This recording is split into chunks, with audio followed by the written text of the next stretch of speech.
Scientific notation. In example 2, we're asked to take the values that were given and put them in scientific notation. It's just a matter of counting the number of decimal places after the first value, or counting that is non-zero. Like in number 2, when it's smaller than 1, counting the decimal places to the left. If it's bigger than 1, our exponent is going to be positive. If it's smaller than 1, our exponent is going to be negative. That way we're moving it to the left.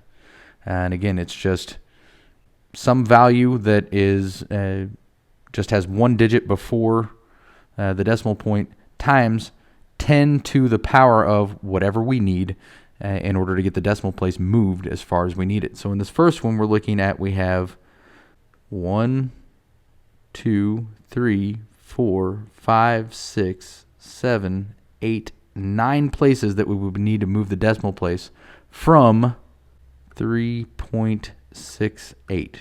And again, we have one place before the decimal and then just the non-zero numbers after the decimal. And that's going to be times 10 to the, and again, we moved it 9 places, so that would be 10 to the 9th.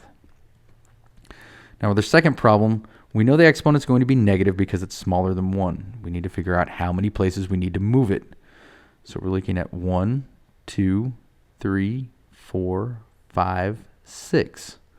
So we're going to have 7, and there's no other non-zero digit in this expression. So with this number, it's just going to be 7 times 10.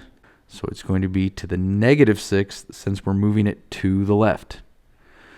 With 4,568, the decimal place is right here, and we're going to need to move it 1, 2, 3 places to only have one digit before the decimal. So 4.568 times 10, it's bigger than 1, so it's going to be cubed. And last but not least, with 0.0568, we're going to need to move it 2 places to only have one digit before the decimal. So that's 5.68 times 10, smaller than 1, so it's going to be negative. And if you'll notice, it doesn't matter which way you count. With number 2, I went from over here backwards to where the decimal was. And with number 4, I moved from where the decimal is to where it needs to be. The key is recognizing that if it's bigger than 1, it's going to be a positive exponent. If it's smaller than 1, it's going to be a negative exponent, and you're just needing to figure out how many decimal places it needs to be moved.